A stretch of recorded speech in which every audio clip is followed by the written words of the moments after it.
Getdi başqa səhifə ilə gəldi. Vay vay vay, bu nə qədər səhifəsi var. Qıza sən nə sən axı bala? Ləman məndən uzaqdan yetişirəm. Hə. Uzaqdan. Böyle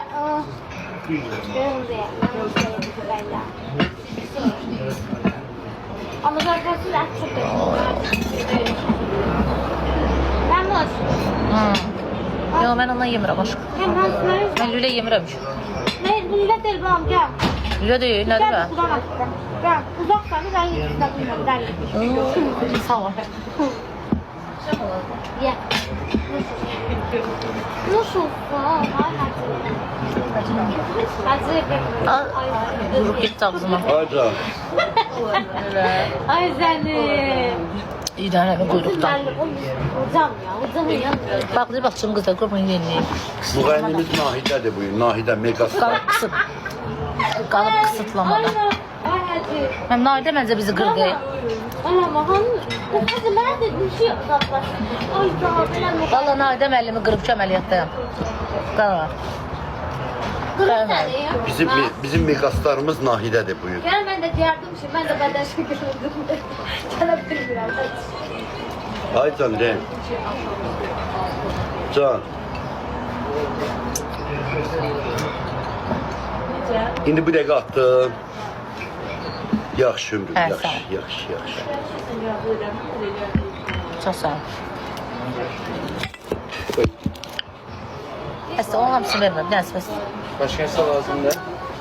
Nasıl lazım da? Çox sağ ol. Çağır, papa. Etdiyim duamsın.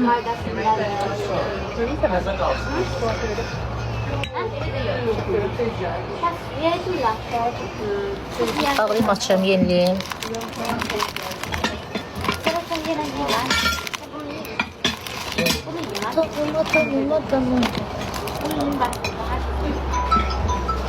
Kısıtlama var ya.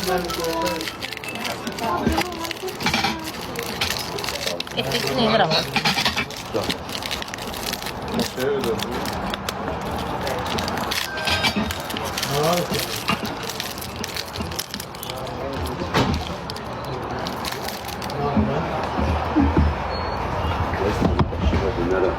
Başka bir sağ ol. Bu bəzilər nəyin kafasını yaxır.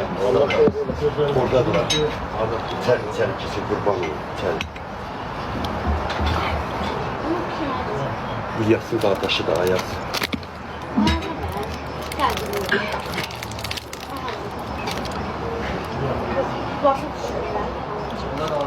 Yazım şey, yaman sevgilisi həzidir.